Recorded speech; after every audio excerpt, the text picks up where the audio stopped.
Si tu pouvais te sentir joyeuse et épanouie dans ta créativité, si tu pouvais te sentir libre de créer en accord avec toutes tes envies, régulièrement, sans restriction, qu'est-ce que ça signifierait pour toi? Qu'est-ce que ça pourrait changer dans ton quotidien, dans la façon dont tu te sens, la façon dont tu interagis avec les personnes qui te sont proches? Est-ce que tu sens à quel point ça pourrait vraiment faire la différence dans ton quotidien? Dans ce cours gratuit en 4 parties, je vais t'accompagner dans ce processus d'expression créative libre grâce au dessin de tangles organiques. Donc si tu fais partie de ces personnes qui disent souvent « je manque d'idées, je ne suis pas assez créative, je dessine vraiment mal, je ne sais pas faire », tu es exactement au bon endroit parce que je vais te montrer pas à pas des motifs Zentangle faciles à dessiner et très jolis qui vont te permettre de créer avec beaucoup de joie et voir tout ce que tu es capable de créer. Au fil de ces vidéos, tu vas pouvoir apprendre à donner beaucoup plus de volume et de relief à tes tangles organiques, assembler ces motifs facilement entre eux et gagner en liberté dans toutes tes créations. Les méthodes que nous allons voir s'appliquent à tout type de support, donc tu vas pouvoir les transposer à tout ce qui te plaît. Je m'appelle Gisèle, alias Gigi Hook. Je suis artiste, coach et enseignante certifiée de Zentangle. J'ai commencé à dessiner et peindre toute seule il y a environ 8 ans, un jour où j'ai voulu arrêter de me lamenter sur mon manque de formation dans le domaine de l'art et de simplement passer à l'action en créant ce dont j'avais envie. J'ai fait beaucoup d'erreurs, j'en fais encore chaque jour, mais sur ce chemin, j'ai beaucoup appris sur moi et sur le lâcher-prise quand on crée. Ce parcours m'a permis depuis 3 ans d'accompagner des centaines de femmes sur ce chemin d'exploration intérieure par la créativité, grâce aux ateliers en ligne que j'anime. Donc maintenant, je te propose de sortir ton matériel et de commencer à dessiner avec moi.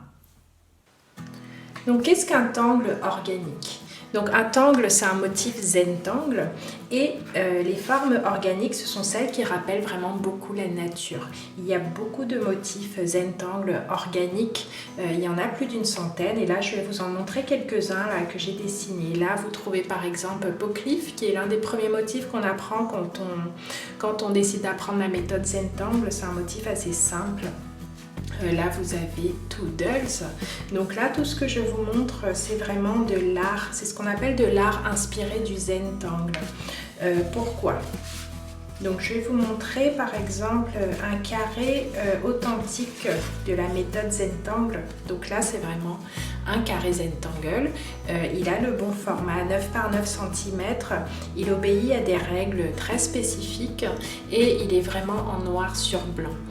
Après, dès qu'on sort de ce format-là, qu'on va prendre des carrés plus grands ou même le même type de carré mais qu'on va commencer à ajouter de la couleur, prendre plus de liberté, là on appelle ça de l'art inspiré du Zentangle. Donc comme je vous le disais, il y a vraiment plein de motifs organiques. Là je vous en montre juste quelques-uns. Donc là c'était une autre version de Toodles avec une gemme au centre. Là c'est le motif Twisted que j'adore, que j'ai fait sur un format triangulaire. Ici Ginny Lee, vous voyez, parfois ces motifs se suffisent vraiment à eux-mêmes. Il n'y a même pas besoin de les mélanger à plein d'autres choses.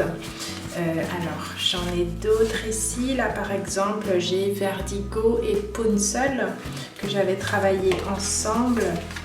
J'ai également Icanthis, un motif que j'adore. Et c'est intéressant parce que les motifs, les tangles organiques comme ça, ils peuvent aussi se mélanger très bien avec des formes géométriques. Comme là par exemple, ici, c'est un clair mélange de formes organiques et géométriques. Voilà, là j'ai Ginny Lee et là ici sur un format Apprentice, donc c'est des carrés un peu plus grands que les carrés habituels, donc ils font 11,5 par 11,5 cm et là ici comme vous pouvez le voir j'ai mélangé plusieurs motifs organiques, voilà.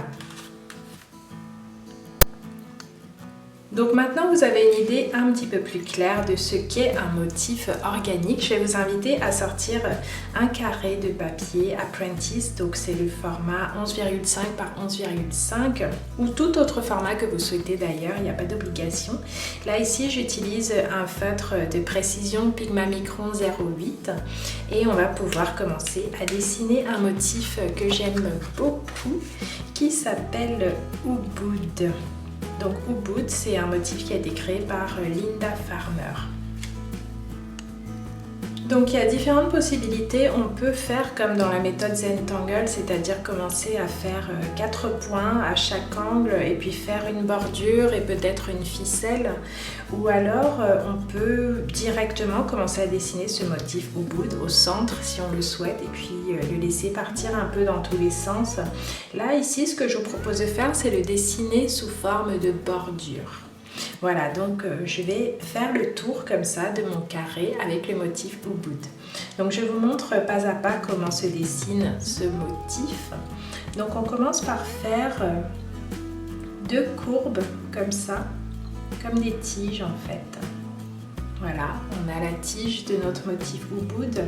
Ensuite on va remonter comme ça de chaque côté le bout des tiges. Alors là, j'ai zoomé pour pouvoir mieux vous montrer. Donc, j'ai prolongé comme ça de chaque côté le bout de mes tiges. Et ensuite, là, je vais venir faire comme une forme de C inversée comme ça, qui va passer au-dessus de mes formes précédentes. Et enfin, je termine par un chapeau dessiné assez librement comme ça, un chapeau allongé. Voilà, ça rappelle un petit peu certains types de champignons. Donc ça y est, j'ai dessiné mon motif Ubud. Donc on peut s'arrêter là ou alors si on le souhaite, on peut remplir avec des fragments. Donc des fragments, c'est des formes aléatoires en Zentangle. Donc là, je fais des courbes comme ça, qui viennent tout simplement se greffer l'une après l'autre de façon assez naturelle. Donc à chaque fois, il y a juste à suivre un petit peu l'orientation de la précédente. Et surtout, en fait, quand vous dessinez, vous pouvez vraiment prendre tout votre temps. Le Zentangle, c'est génial parce que vraiment, c'est comme une pratique méditative. Donc il y a juste à être dans le moment présent, dessiner tout doucement, se laisser aller et regarder les choses se créer comme ça sous nos yeux. Voilà, donc là j'ai mon motif Ubud et puis je vais continuer en fait à le remplir. Donc par exemple, ce qu'on pourrait faire, c'est commencer une nouvelle tige par là. Et donc on dessine derrière ce qui est déjà là, c'est-à-dire que je vais m'arrêter et puis venir faire ressortir mes tiges là, peut-être. Comme ceci. Comme ça, on garde vraiment une cohérence, comme dans la nature au final. Et ma deuxième étape, c'est que je prolonge mes tiges de part et d'autre. Ensuite, je fais cette forme de C. Et encore une fois, un chapeau. On peut varier. Là, par exemple, mon chapeau, il est un petit peu plus pointu que le précédent.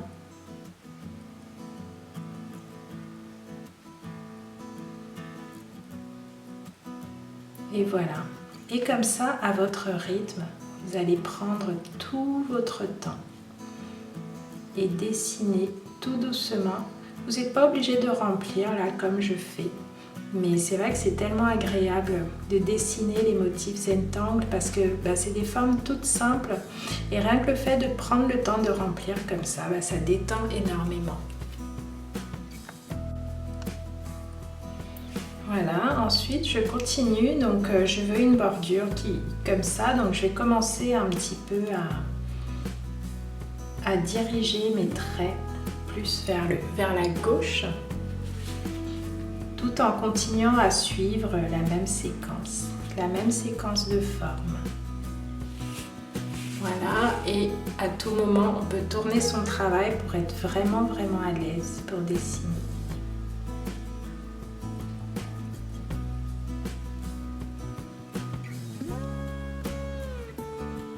Voilà. Donc pour les prochains motifs, là, le temps que je remplisse tout, je vais légèrement accélérer cette vidéo. Et comme ça, à tout moment, n'hésitez pas à mettre en pause en fait pour vraiment remplir à votre rythme, selon la taille de votre carré ou peut-être que vous êtes sur un format rond aussi. Donc prenez le temps de vous amuser et de suivre cette vidéo à votre rythme.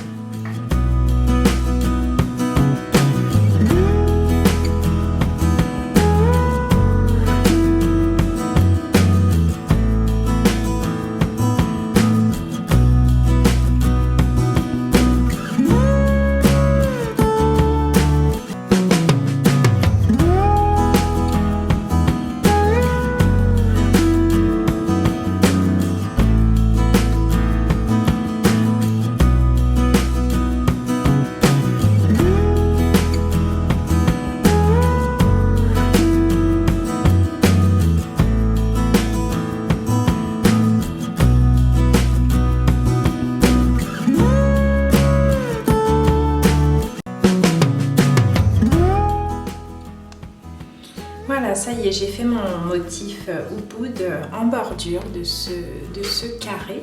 Et donc à ce stade, ce qu'on peut commencer à faire là, c'est déjà ajouter un petit peu d'ombre pour commencer quand même à travailler légèrement le relief de ce motif, commencer à lui donner un petit peu plus de volume.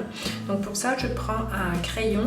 Donc c'est un crayon gras qui équivaut à peu près au crayon à dessin 4B ou 6B qu'on peut trouver dans le commerce. Et voilà, je vais venir comme ça sur l'une des bordures. Poser mon crayon de graphite et là je vais prendre une petite estompe. Donc c'est des estompes en papier enroulé de la marque Zentangle et voilà, c'est hyper pratique pour des rendus très raffinés quand on travaille des ombres. Et voilà, je vais venir comme ça faire des petits ronds pour diffuser mon crayon de graphite. Donc je peux choisir de travailler que d'un côté, il n'y a vraiment pas de règle quand on travaille les ombres. Donc soit je peux faire un seul côté de mon motif Ubud, ou alors je peux venir comme ça des deux côtés. Et comme ça, ça va faire encore plus ressortir le centre. Voilà, donc en général c'est vraiment des recherches personnelles, on fait comme on a envie. Et là je vais venir juste en dessous là poser un tout petit peu de reste de graphite avec le bout de mon estompe qui a déjà du graphite. Et je vais continuer comme ça tout autour de la même manière. Donc en général quand on choisit une façon d'ombrer, c'est intéressant de pouvoir garder une cohérence sur tout le carré qu'on fait pour que ce soit très harmonieux quand on regarde.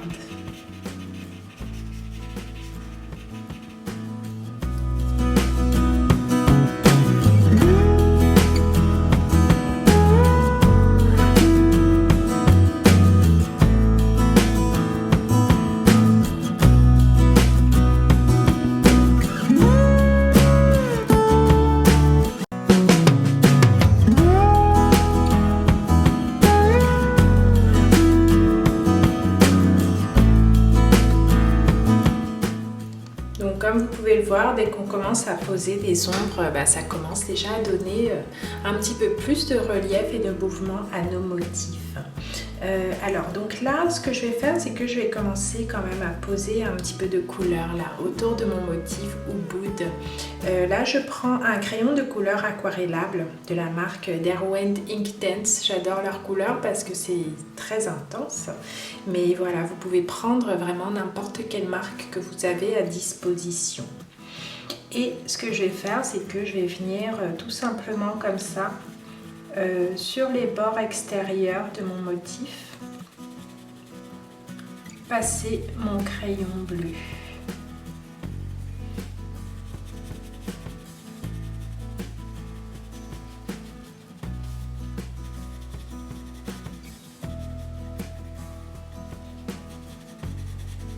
Donc je vais faire ça progressivement et en fait ce que je fais, c'est que je prends un pinceau à réserve d'eau que si vous voulez, là j'ai pas beaucoup d'eau dedans donc je vais le tremper un petit peu dans de l'eau à côté, mais voilà, vous pouvez aussi prendre un pinceau fin normal, pas obligatoirement à réserve d'eau. Et là je viens comme ça diffuser ma couleur, mon crayon bleu, un peu de la même manière que j'ai travaillé avec mon estompe et le crayon de graphite tout à l'heure.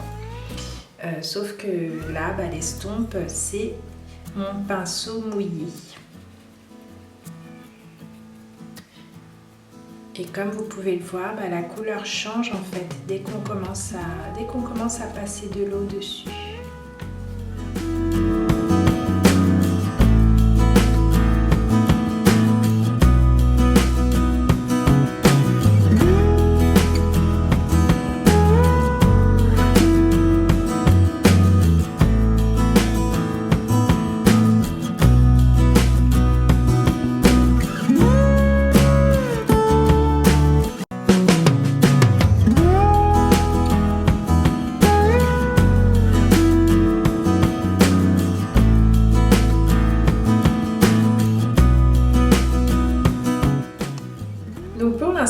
laisser notre carré tel quel. On a commencé à poser une première couleur, on a posé notre motif aussi, on a également commencé à travailler un petit peu les ombres. Et voilà, donc dans la prochaine vidéo, on va continuer ce carré avec d'autres éléments et surtout pour bien voir ensemble de façon approfondie comment on peut vraiment donner encore plus de volume et de relief à des motifs organiques en utilisant la couleur. Comme tu as pu le voir durant ce premier cours, ça peut être vraiment très simple de créer grâce à la méthode Zentangle et l'art inspiré du Zentangle.